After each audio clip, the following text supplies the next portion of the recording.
everyone, and welcome to this week's Squiggly Careers podcast. I'm Helen, and I'm here with Sarah.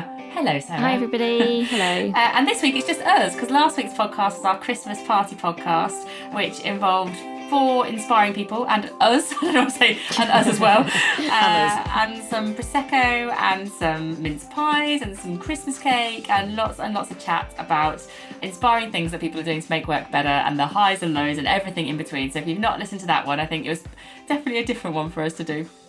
So I hope you really liked it. And this week's topic is all about storytelling, which feels like a very apt topic because last week Sarah and I went all the way to Diss in Norfolk to see our book being printed. So the Squiggly Career, hooray! There were moments when we were in a factory and there were like literally hundreds of copies of our books just surrounding us. So they were on conveyor belts. Your thousands of copies of the book get printed very, very quickly, and so they're all going through like different stages. Some being glued, being chopped. Yeah, it's amazing, and you can almost just stand in the middle of it and just see all these books sort of like moving past you. But amazing experience. I think the one thing they could definitely tell was that we were sort of first-time debut authors, as I think they called us, because we didn't play it cool in any way, shape, or form. Helen just looked ridiculously smiley and kind of happy the whole way around. I think I was just in awe of how many books I was surrounded by. I was a bit overwhelmed, I think, and really struggling to take it all in. And so everyone was just being really kind to us and being like, oh, like, do you want to have a look at this? And we were both like, yes, we really do. Oh yeah, it was definitely all the people that were like working on the lines. I think we were just like beaming at everyone, being like, "That's our book. I don't know if you know, but that's our book." And obviously, they obviously see a lot of I think books. just saying thank you to everyone, like, "Oh hi, yeah, thank you. If you could do that gluing, that'd be great. Thank you."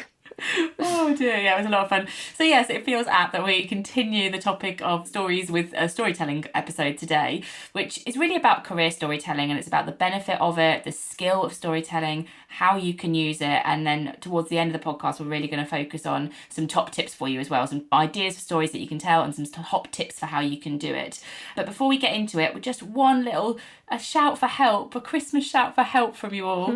Podcast ratings are really important. So our mission is to help make work better for everyone, and our podcast is one way that we do that, and we're so grateful for all the support and sharing and recommendations that everyone does for the podcast, and ratings are really important to help us reach new people. And we are currently at 183 ratings on Apple, and so if just 17 people listening to this could take the slightly faffy 5 minutes to give us a rating, we would hugely appreciate it. It would be a lovely Christmas gift, and we'd be very grateful for it if this is a podcast that you enjoy listening to and maybe you listen to regularly. And I feel Helen probably can't with saying this because I don't know how we'll do it, but I want to, whoever's our 200th reviewer, do you think we could give them like a signed copy of the book, invite them to our next live podcast, or is that too hard to find someone? So if you leave us a message, and then if you go to Instagram where we're at Amazing If and send us a direct message there, so this will all be private, and direct message us the name that you will have given your review on iTunes. So that makes sense. So leave the review and then message us on Instagram at Amazing If on the direct message and just tell us the name of the review. And then if you're number 200, I'll get in touch with you and get all your address privately, all that great stuff. And then you can get a signed copy of the book. You'll be one of the first people to have that. So let's start by talking a bit about why storytelling matters in a squiggly career and at work generally. And I think actually for storytelling, there's probably 2 almost sets of stories that we're talking about today. And I think all of the principles that we're going to chat through and the hints and tips we're going to talk about will apply to both. But I feel like there's the story that you tell that's your own story, that's a story about you, the work that you do, the things that matter to you at work. And then there's almost the stories you tell at work to help get the job done, to sort of help you sell your project or help to bring something to life. It's kind of not so much about you, it's almost about the work that you do. And I think sometimes that can be a useful distinction because sometimes perhaps we're good at one sort of storytelling better than the other. Often people are better at telling stories to bring to life the work that they really care about or they're really passionate about, but perhaps they're not so good at telling their own story. So that might just be an interesting reflection to kind of start with. And I think we all know that stories are incredibly powerful. They're things that stand out, that we remember, that bring things to life in a way that makes sense for everyone. If I said to someone, can you remember a story that someone's told you at work in the last month? It's so much easier than if I asked you, can you remember the numbers at work, or can you remember the exact details of a project? It's a really interesting thing that a guy called Dave Trott has done, who is a brilliant copywriter who works in advertising and marketing. And he talks about what is a story? What is the universal structural elements of a story? So I thought I would just share those as a kind of starting point, because it's actually pretty simple and straightforward. But I think if you forget one component part, it all falls down quite quickly. And he says there are 3 structural elements that every story has, which is a hook. I guess that's something to like tease you, get you interested, create that interest. Build, which is you've got to explain and I think add more detail. That's when you start to get into kind of narratives and those kind of things. And then 3 is payoff. It's kind of the ending, I suppose.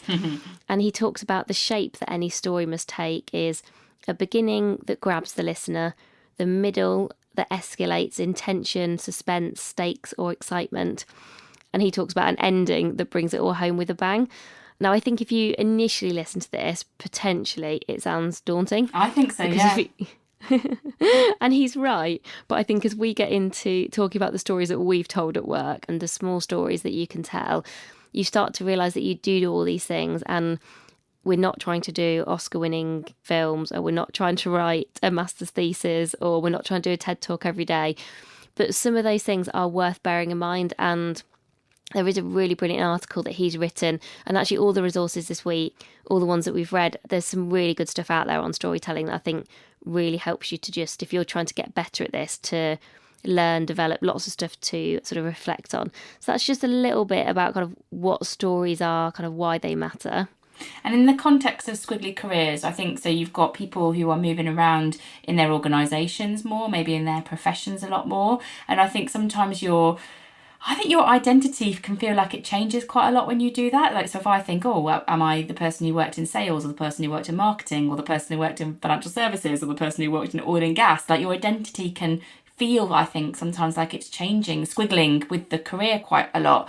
But actually what storytelling can help you do, I think, and the research shows that it can almost ground your sense of identity. So there's a book called, it's a funny title, Selves Creating Stories, Creating Selves. Slightly odd, but we'll link to it. Very confusing if you want to get into it. But they say in there that for the storyteller, the process of sharing a story helps to reinforce a sense of identity and encourages personal growth. And that's based on lots of things that psychologists have looked at. But I think that idea that it reinforces a sense of identity and encourages personal growth is why actually developing an ability to tell stories and maybe having a few that you can rely on is very helpful in a squiggly career. So when everything might be feeling like it's changing around you, the one thing that stays consistent is your sense of identity, and that can be very good for confidence as well.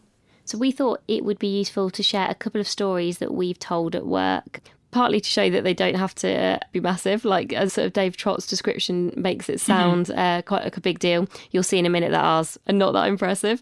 But also it was interesting, actually, when I was trying to think of examples, there were some things that straight away came to mind, and probably because they were stories that I had told, I found it easier to recall them than perhaps some other things that we've maybe talked about in the past, where you're trying to think of examples where straight away with this one I could think, oh, actually, I remember using this story or that story, and it's almost stuck with me as well as hopefully sticking with other people.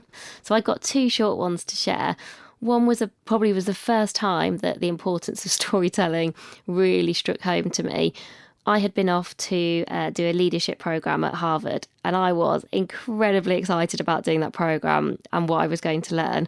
And when I got back to Sainsbury's, where I was working at the time, I'd done this presentation that I'd taken ages over, trying to really distill, like the key things that I'd learnt.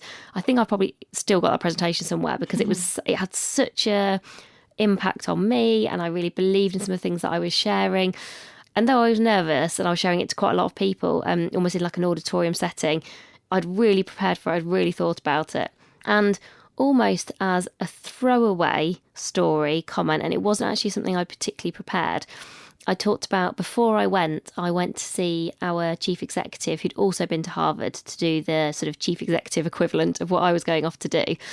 And I just went to see him to say, like, what advice have you got? What would you recommend? And, what's the kind of experience like? Just trying to get a bit of insight, because I was quite nervous before I was going. And his piece of advice to me was, Sarah, I think you should go and be really sociable. And I really wasn't ready for that advice. I was like, what do you mean sociable? He's like, you won't be there very often. You should go out every night. He was basically encouraging me to go out, go drinking. And I was thinking, right, if this is someone who doesn't drink, certainly I didn't at the time, and I'm not particularly sociable, so I'm quite introverted. And it's really interesting. Like, he said that to me, and he was saying, "Oh, when I went, I took my guitar," and like he was obviously, and I was thinking, "Oh, if anything, it just made it worse for me."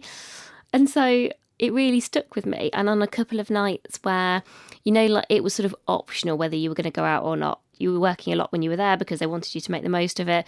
And there were sort of choices as to like, do you fancy going out for like a burger, or do you fancy doing those things? And actually, his advice made me say yes to everything, whereas probably I would have been quite like, oh, you're quite drained, you're doing a lot, you're meeting a lot of new people. And I was so glad that I did, because then I got to spend time with other people in a smaller setting. You're sitting having dinner, which is quite nice, quite informal. And the reason I sort of tell that story is I remember asking some people who I worked with about a week after doing that kind of Harvard presentation what they'd remembered about it. Oh, I was like, what did you find most interesting? And the thing that they could all remember was that rubbishy story. And that was obviously not planned. It's not even broadly that interesting. I think they were a bit surprised. I think they were interested. They were interested that I'd gone to speak to him beforehand, and he was our chief executive, so I guess that just makes it interesting. They were probably a bit surprised by his advice, and then they were interested to see if I'd followed it or not. And so for all of these like amazing models, I'd done all this. I'm going to dig out this presentation. It was really good. No one can hardly remember any of it apart from this one story, and it did make me stop in my tracks a bit and think, oh, okay, that's why everybody talks about, when you're a leader, the importance of storytelling and just how kind of powerful and impactful they can be. That was my first one. I think sometimes as well, I remember when I first saw people doing storytelling, it was probably when I was at Capital One, which is actually part of the story I'm going to tell. But I remember there was a leader, an American, I can't quite remember his name, I think it might have been the CTO, like obviously very senior in the company, and his name was David. And I remember he was the first person I really saw do storytelling. So he would stand up and do like an all hands in front of, 1,000 people or something. And he would start about telling a story about his weekend. And it was like supposed to be all about business results. And I remember thinking, oh, it's really interesting that you just started telling this story about your weekend and what you were doing really informally. But it really drew everybody in, and it made this quite senior person quite relatable. And I think that's my first moment that I was like, oh, if you can do this well, this is quite an interesting tool. But actually, do you know what, the doing it well thing, I mean, the Dave Trott thing, that is doing it amazingly well. But I actually think, you were saying, oh, this is just a silly little story that I told. Of course, the brilliant ones have finesse and they're practiced, but actually just authentically talking about your experience is a way that people can connect with you rather than you just relaying facts or presentations at work. I think sometimes don't even overthink it too much. It's just sharing your experience or your memories or something that has happened to you. And if I think about stories that I tell, some stories that I tell repeatedly seem to be about the times that I've failed quite a lot. Yeah, I know, same here. People are way more interested. Yeah, I think that's probably why I tell them more, because they seem to resonate more with people, and people feel that, I don't know, they come and talk to you about it afterwards, and that's what they play back. So I often tell the story actually about when I was at Capital One. I was sort of managing the marketing elements of a particular project. We were changing over lots of credit cards. It was like one of the first credit card products Capital One had launched, and since then they basically had launched hundreds and hundreds of other cards, and everyone was on lots of different products, and they were basically trying to rationalise, as boring as that might sound. So it was like a credit card rationalisation project, and I was part on the marketing part of this because there was lots of changes that were going to go on to people, and there was a big IT element of it because behind the scenes credit cards are really just like numbers and stuff happening on computers, and so there was a lot of that going on behind the scenes, and I was trying to manage all the messaging and the communication so it was clear. Along the way, something went a bit wrong, and I think some of that was partly my fault, if I'm honest. I think I should have had more attention to detail or been clearer about what I did know and what I didn't know, but I think I just hoped everything would be okay, and so I didn't maybe call out explicitly what I didn't know. I didn't maybe feel confident enough to do that, and I don't think it was solely my fault, but I could definitely see some things that I should have done and could have done differently. But as a result of it, basically some quite significant things went wrong, and people's credit cards didn't instantly work the way they were supposed to, and a massive team of people got called onto it very quickly to fix this so that the customers were not affected for long, and the ones that were affected were quickly, there was a positive solution to help them. And what I learned from that, in terms of the failure, is quite significant. I thought, oh gosh, my career's doomed and I've done something bad and I've got to fix this. But what I really learned in the week or two that followed the incident happening, the morning of realization of, oh gosh, this hasn't worked as it was supposed to. In that week or two that followed, what I really realized was that it was my response to failure that made far more difference to people's perception of me than the actual failure itself. So the fact that I stayed calm, that I could collaborate with people, that I could put plans in place, that I could update people really clearly with what was going on, but it just became far more about how you responded than actually happening in the first place. And so it's a story I often tell because, you hear a lot of trite things about, oh, we should fail more, and failure isn't comfortable, and that was not comfortable, and I definitely didn't enjoy it in the moment. I was definitely worried about what it said about me. But within about a month of it all happening, that I realised that working, that thing about failing forward, in that particular situation, that really rang true for me, and my reputation was probably in a stronger place afterwards. I'm not saying create failures, but for me it was probably in a stronger place afterwards. So it's often a story I tell for people who are trying to be perfect all the time, or who think that perfection is what will help them, and actually sometimes I think it's your imperfection that will help you move forward and build people around you, and that's why I tell that story. Yeah, it's interesting. I think on the failure point, particularly probably over the last couple of years, I've probably told some braver stories than I have done for the rest of my career. Stories about, more personal things or where things haven't gone to plan. And actually felt very apprehensive about telling those stories, and definitely initially told them in what I would consider to be almost the safest possible environment I could be in, where I would almost expect or anticipate to be supported. And what's been amazing about telling those stories, to your point, is the amount of messages and kind of feedback and positive response I've had from those has been really overwhelming. So I think kind of telling braver stories has definitely been very kind of powerful. But also I think the thing that actually was holding me back from telling some of the braver stories was I'm very positive and upbeat and optimistic about things. And a lot of the time, they're not the sort of stories that I tell. I would think I'm almost a bit worried about telling some of those stories. I think, what will people then think of me? I think I had actually quite a big barrier. And then almost when people come and talk to me after some of those braver and tougher stories, I sort of don't want to talk to people because I think, I don't really want this to be the thing that you remember about me. And that was actually a really big question mark in my mind. But I have found, I think I've told some of those kind of braver stories 3 or 4 times now. And every time it's been a very positive thing. And those stories have not been really well crafted, probably not as good as the stories that I tell in, say, our Amazing If workshops, because I find them a bit harder to tell. Whereas when they're things that we're used to sharing, you're a bit slicker, you probably are following a bit of a better structure. And lots of the stories that I really remember hearing from other people, if I think back over my career, they're often not the ones that are super slick or got presentations. They're just the ones where they feel like they're very much coming from that person. But again, not every story has to be a brave story, and also it's emotionally draining and absolutely exhausting telling those stories. I don't think you need to be doing that all of the time. My other really practical example, which I think is on the other end of the scale, it's a very work orientated one. I was doing a project about food waste and trying to convince people that we should work with the town to try and reduce their food waste. And I'm from a town called Market Harborough. So internally, I called that Project Harborough. Everyone knew it as Project Harborough, which I absolutely loved after a bit. But I really remember selling that project in a room full of lots of different people from loads of different departments. And rather than being abstract in a story of trying to create this story about this town where we could go and reduce food waste, I didn't do that. I just used Market Harborough. I was like, right, so in Market Harborough, there's one Sainsbury's, you've probably got this amount of schools. And because I knew it really well, and it wasn't dissimilar from the sort of town that we were going to be working with, I could bring it to life probably with a bit more passion and emotion. It was a bit more specific and realistic. I think people liked the fact that I cared enough and was passionate enough to come up with this thing. What was funny is it honestly became Project Harborough for quite a long time. And people were like, why is it called Project Harborough? And every time I'd have to be like, I did this thing that was actually really good, but I ended up having to live with it for quite a long time. And then I got really worried it was going to be, almost like people might start talking about it externally in that way. And I was like, no, it was literally I was just using it just to try and basically influence and persuade. And when I was thinking back prior to today, I was like, that worked so well from a very trying to get a project delivered. It definitely got people on board.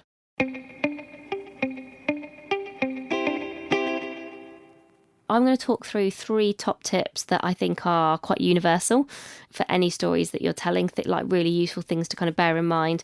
And then Helen's actually going to talk through almost some of the stories you can tell to give you some examples of where you might start. If you're thinking, I'd like to do more storytelling, I understand some of the principles and the hints and tips that Sarah's talking about, how do I actually just start doing this? I think that bit will help you.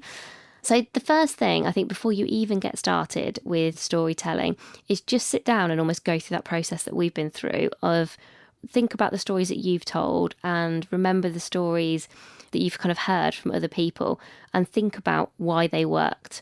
Like, what was it that kind of worked for you? And you'll get to, I think, quite quickly the same answers of a lot of things that we've talked about. They're personal, they're interesting, they're sometimes, but not always, well delivered. They definitely feel like the person talking, so they're kind of authentic. It's just them, that person feeling like them. So I think it's just worth bearing all that in mind. But the first tip is definitely to think about structuring your story. Everyone actually I've ever spoken to about storytelling, and people in marketing, where certainly the discipline that we were both kind of traditionally spent a lot of time working in, are interested in stories and storytelling. And I wouldn't underestimate the impact of a story having a very clear beginning, middle and end. And I know that sounds straightforward, but actually it's probably easier to say than to do in reality. And in particular, I would recommend think about your beginning and your end, because then I think you have more flexibility and freedom in the middle. And certainly if you are anything like Helen and I, we are useless at beginnings and ends, and we're quite good in the middle. Every time we ever have to do anything, we're never very good at the introductions or the closing. And we were doing some filming actually for Penguin, weren't we, the other week? And we were pretty good in the middle bit. But then when we had to introduce ourselves, we sort of fell apart. It's true. And I think if you know those bits, if you have clarity of what you're going to say at the start, it also gives you confidence. I've read quite a few people talk about, know your first sentence. I actually do think that's quite useful, particularly if you're a more nervous speaker and perhaps you're practicing this for the first time. Just knowing those first couple of sentences can be really helpful. And then almost if you do lose your way in the middle, just knowing, oh, this is how I'm going to end and this is how I'm going to bring it all back together so that your story doesn't trail off or lose impact. Or, if you do lose your trail of thought, you can still sort of bring it back because you know where you're going. I've been on actually a few writing courses and they'll encourage you to just write down one sentence for each of those, one sentence for your beginning, middle and end. And I think if I was doing now a bigger piece of kind of storytelling or telling a new story for the first time, that's probably how I would start to do it. And actually, saying that, over the last couple of years when I've done some of those stories that felt braver to me, some of the ones that I was talking about, this is actually how I've done it. I've not worried too much about the middle, and it's been a very personal story, so I've known it really well. I'm not going to forget, but I wasn't sure how to start and I wasn't sure how to close, and I sort of wanted to think about that bit. So actually, for any stories that are harder to tell or a bit tougher, maybe this is particularly useful. So that's the first tip. So structure your story. The second one is just remembering that some of the best stories are small and short. You don't need to do really long stories that are long and winding. I think kind of vignettes, I always quite like the word vignettes, just the idea of small anecdotes which are just real life experiences, day-to-day conversations. And actually there is some interesting research by a biologist, a guy called Robin Dunbar, who talked about when we all talk informally, apparently about 65% of the time we are telling stories. That's probably all we really do in this podcast, I guess. An occasional hint and tip, but there's quite a lot of us just telling our story, probably for about 65% of the time. So he obviously knows his stuff. But I think just remember, though, that they can be just really small anecdotes that could last a couple of minutes, really, really short stories. I think don't underestimate the impact those kinds of things can have. Because, like Helen talked about, that guy she worked with at Capital One just talking about his weekend, that 1 or 2 minutes just talking about your weekend, telling a few anecdotes, it's real life, it's authentic, it's interesting, it does all those things we talked about, it pulls you in, it's memorable. And again, I do suspect if at the end of a really busy Monday that everyone's had, if you said, what's the thing that you remember your CTO said? I suspect it'll be the the thing that he did at the weekend. Well, it makes them very human in that example, isn't it, as well? I think senior people telling a weekend story of normality, it's like, oh, they're like me too. There's like this it's almost the discontinuity is the thing that's really interesting. Like the senior person taking a guitar to Harvard, it's like, oh, that's really interesting. It's not quite what I thought. It really draws you in. And I think the last thing, the kind of third tip, is to remember you can keep telling the same stories. I've seen people actually feel under pressure to tell almost like a new story every time they go into a meeting, or to keep coming up with lots of different ways to tell the same story. I would say a common trait of some of the most brilliant leaders that I've worked for is they are very good at telling the same story again and again and again. And I have often been a recipient of hearing that story a number of times. And yes, it might have some slight changes or nuances because they're sort of telling it as it comes on that particular moment or day or the context they're in. But fundamentally, they're saying the same thing. And actually, you can keep it interesting with your kind of energy, with your care, with your empathy, whatever I think the style is that you naturally bring to a story. So I just think don't be afraid to keep telling the same stories. And we were actually thinking about this before we started recording the podcast today. We actually tell a lot of the same stories in some of the workshops that we've been running for the last 6 years. Not all the time. We try to keep changing them, also just depending on what's happening to us at any one moment in time. But there are definitely some stories that we come back to because they are particularly useful to illustrate a point around strengths or confidence gremlins. And funnily enough, I never really get bored of talking about them because it always feels like you're sharing them with a new audience. You're maybe getting different questions, you're getting different reactions. So it does feel different every time. And we were both talking about how important we know it is to make sure that you're telling the story to those people in that room, in that workshop, as if you are telling it for the first time. Because they've not been there for the last 6 years, the first time they are hearing it in that moment. And actually, the minute you get a little bit lazy or you don't focus on it, then that story loses some of the impact or people get a bit lost. And I've definitely seen that before where I've thought maybe I've rushed through a story or gone a bit kind of long and winding and then thought, what am I trying to say? And it's just because I've not practiced it in the same way that perhaps I have previously. I am always very aware that you can definitely tell the same story lots and lots of times. And each time you can hopefully like nuancing it, getting that a little bit better at it, getting feedback on it, working out which points really stick. So don't feel like you have to go back to work and just start coming up with like millions of different stories every day. I think there are the small anecdotes that you can make work really hard for you. And then there are some of the slightly bigger stories, but you can keep telling those again and again. So I think that on that keeping telling those again and again and really working out, am I being a bit too long and winding or have I rushed through it? You only really know that when you start practicing them. And I think when you also start reflecting on how it's gone. So we're going to talk through 3 different types of stories that you can tell and that are worth you practicing a little bit. And I have written an article on this as well, which we will post on the website on amazingif.com for this podcast. It's one that we did for Marketing Week a while ago, and it's got a little bit more detail than I'm going to talk through now, but it will give you some idea of where to start. So the first story for you to think about is the what you stand for story. So when you're introducing yourself to people and you're building relationships, talking about, what you stand for is a good way of people building that relationship and maybe having some credibility and some points of connection with people. So like one of the things that I stand for, example, is I think that flexible work should be available for everybody. I'm really passionate about flexible work. Now, if I just say that to you, you might kind of nod your head and go, okay, yeah, interesting. Yeah, I quite like that too. You kind of understand what I'm saying, but maybe I haven't made an emotional connection with you. But if I talk about, one of the things that I think is fundamentally important is flexibility. I talk about my time at Virgin and how actually having flexibility and trust from my manager meant that I could launch a new business for Virgin that I was really passionate about. I could start a side project with my best friend called Amazing If, and I was able to have my children. And actually in that moment, I realised that a lot of the limits that I might have placed on myself about what I could do, when I had flexibility and trust, I could really challenge my limits and I realised that I had far more potential. Now, if I start telling you that story, you really start to see, wow, flexibility has really helped her. She really cares about it. So the what you stand for story is really important. You've got to think, first of all, if you're going to tell that story, you've got to know what's important to you.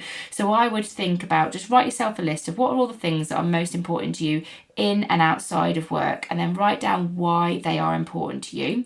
And then once you've done that, just think about examples where they have really come to the fore in work or out of work. And in those examples are like the seeds of your stories for that one. So that's the what you stand Tell you for what would story. be useful for that, the Margaret Heffernan TED Talk, where she talks about everybody should have 5 statements that they're prepared to defend. So I'll make sure that we add that into the resources. We talked about it maybe 4 or 5 weeks ago because that's why I watched it. But I really liked one of my sort of just the actions that she talks about is just going, do you know what are the 3 to 5 statements that you will stand behind, that you will defend? That was more about kind of knowing what you stand for. But to your point, you then go, okay, so what's the story around why do you stand for those particular things? So it's really stayed with me, that has. You know, even someone just makes a certain point that you think, okay, yeah, I'm actually really going to think about that, because there's probably a couple of things that straight away I would get to going, yeah, I kind of really agree with that. But I'm not sure I could then necessarily articulate all the stories around why, because I think what the story does is it answers the why bit.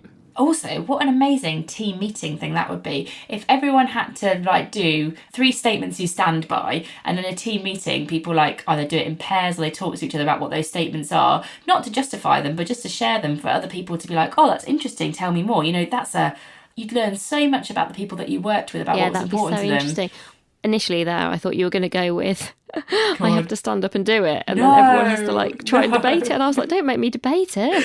No, just like sharing 3 statements you stand by with somebody, and then the other person has to just be curious. They have to do like brilliant listening and ask like really open questions to understand it more. Oh, I'd love That would be good. I really want to do that meeting. Should we do that in our Christmas away day? Just me and you talking to each other? Yeah, let's do it.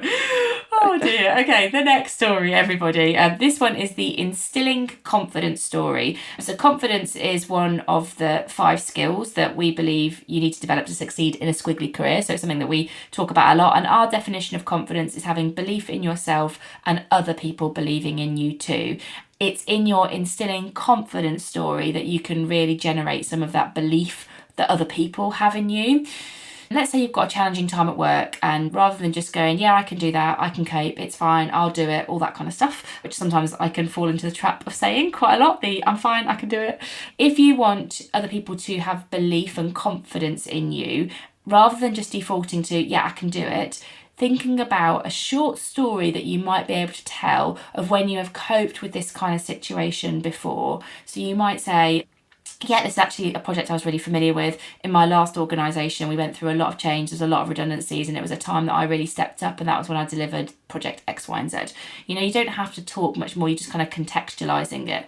And for you to really think about this instilling confidence story, I would think about 2 scenarios just to kind of start yourself off. One way you've approached this like a challenging scenario of organisational change. So when it's felt really knotty at work and really, really difficult, is there a story that you can get from that when you've had the previously? You know, what happened, how you coped, what you did, what you learnt, that sort of thing. And also think of maybe like an interpersonal conflict. Sounds quite dramatic, but just, was there a time where you felt really torn? Maybe it was about the people. Like I can think there's been times when I've been really torn where I've wanted to give someone some really hard feedback that would really help them in the future, but would maybe quite difficult for them to hear now. I really cared about the person, and I could tell stories of interpersonal conflict where the role of a manager and being a great manager was different than being somebody's friend, and that was quite challenging. So have you got one of those stories, like an interpersonal conflict where you felt really torn? They are brilliant examples that will draw people in, but also help them to see and have confidence that you can cope with those situations in the future. Do you think there's a balance with storytelling sometimes where, because I'm wondering whether I've done this in the past, I'm sure other managers and leaders do, that in a desire to have empathy, that you sometimes end up telling stories about yourself, whereas actually you should be listening to the other person?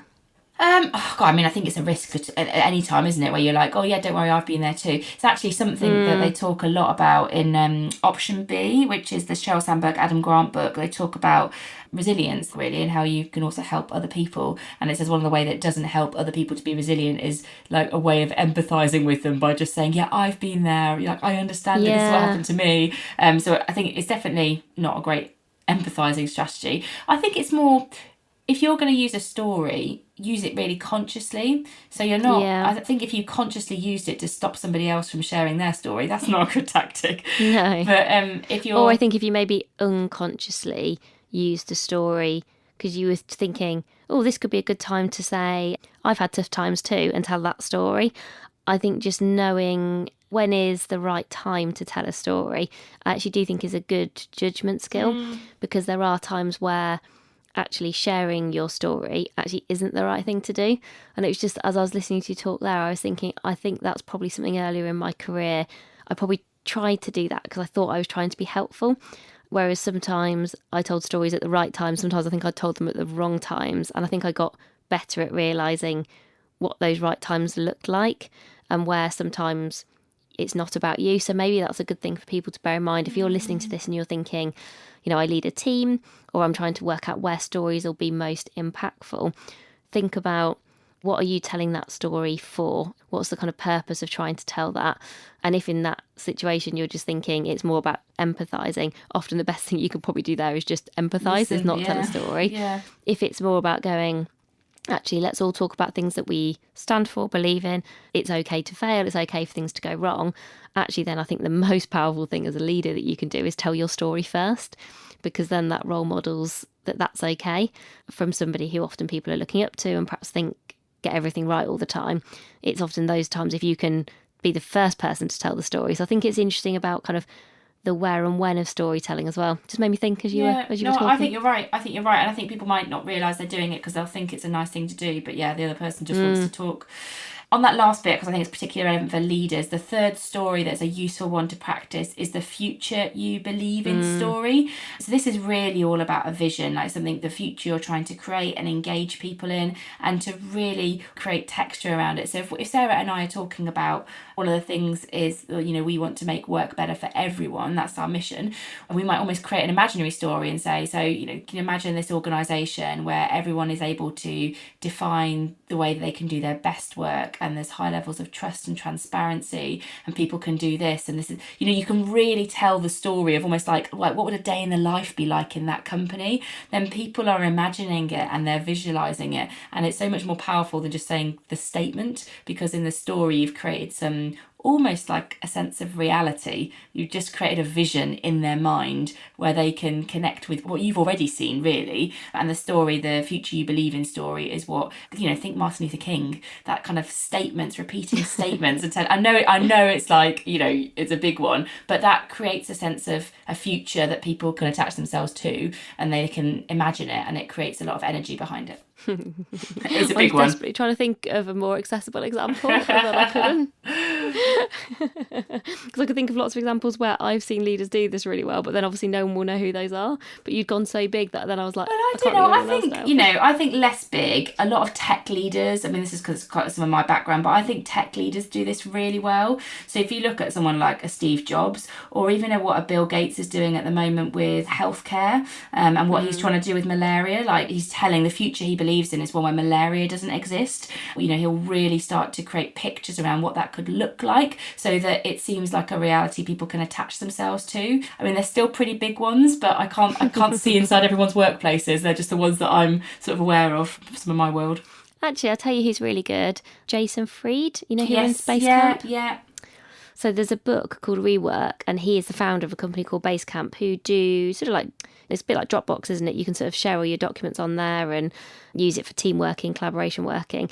I follow him on Twitter, and there's a lot of really good commentary on like the future of work. And I think he's good at talking about almost, this is the future I believe in, and therefore this is why we do what we do in our company. This is why we work in the way that we do. And actually, David Hyatt of Do Lectures, he does a weekly newsletter that he very clearly writes, because it is just so in first person and really nicely written.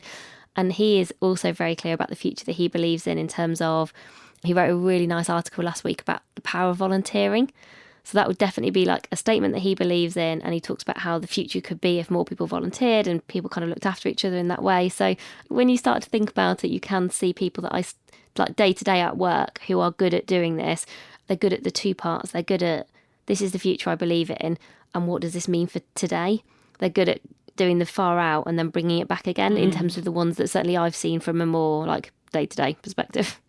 So should we do a quick recap? You recap your top 3 tips and I'll recap the 3 stories. Yes. So top 3 tips, general principles when you're thinking about storytelling. 1, structure your story. Every story has a beginning, middle and end. Particularly make sure you know your beginning and your end.